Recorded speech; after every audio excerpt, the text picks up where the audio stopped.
Hello friends, Craig Ballard, tight coverage, Game 3 preview, Toronto now at Orlando, as we wonder if Game 2 was enough to restore order in the series, or did that victory simply get the Raptors back in the series? The scene will shift to the Amway Center in Orlando, Florida, and I'll take you back to February 22nd, where Chicago Bull forward Lauri Markkanen made a pair of free throws with a second left on the clock to give the Bulls a one-point victory at Orlando. Now, why am I bringing this up? Well, that was the last time that the Magic lost in Orlando. They've reeled off 9 straight home wins since then, including very impressive home wins against the Golden State Warriors and Philadelphia 76ers. DJ Augustin, a thorn in the side, certainly in Game 1 at least, and Aaron Gordon in particular, play and shoot the ball very well at home. And one more piece of bad news is how well, at least potentially bad news, is how well Nikola Vucevic has played against the Raptors in Orlando. But the good news cupboard, that's not bare for your Toronto Raptors. We talk about Vucevic's dominance over the Raps in Orlando. Well, that was all prior to the addition of 7'1", 260-pound of mass veteran presence, that is Marc Gasol, who's been very effective on the defensive end for the Raptors.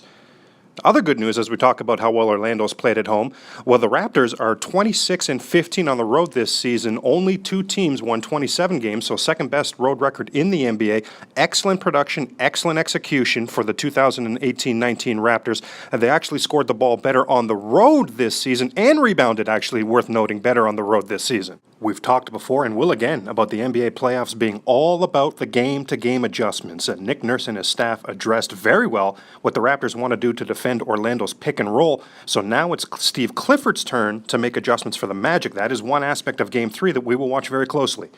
Now, Clifford will also have to draw some things up to get Orlando more competitive in the paint as well. Now, as for Nurse and the Raptors, let's see what adjustments they can make to get Danny Green going. When DG shoots effectively and shoots well, it is next to impossible to beat the Raptors, but he has been practically invisible in this series so far. A ton was made of the goose egg of the 0 points that Kyle Lowry put up in Game 1. Well, don't look now, folks, but that's the same goose egg that Danny Green put up in Game 2. Now, in Game 2, by the time we were at half, Kyle Lowry was already up to 15 points, so the Raptors did a great job getting him going, and I'm looking for the same, not 15 points in the first half, but I'm looking for the same sort of thing in Game 3 from Nick Nurse and the Raptors. Let's get Danny Green going. Let's run some plays for him early on.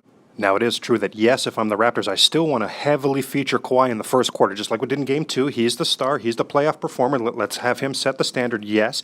But let's also be very cognizant, if you're the Raptors, of the fact that if they can add DG to the scoring mix, then the Raptors will have a chance to take control of this series and certainly, at the very least, going to have a great chance to win this potentially pivotal Game 3. Game 3, of course, on a Friday night, Game 4 on Sunday, and the oddest stats that I'll throw at you here, the Orlando Magic has been awful. They've played their worst basketball of the season this year on Fridays, very odd, and they've played their best ball on Sundays. Just an odd little fact for you there. Now, as always, certainly want a tight coverage tip of the hat to you for spending a few minutes with us here today to look at this Game 3 preview. Much appreciated. If you're checking this out on YouTube and are so kind and would be so inclined, please do hit that like button, hit that subscribe, and we'll see you next time for the Game 4 preview. Go Raps, go!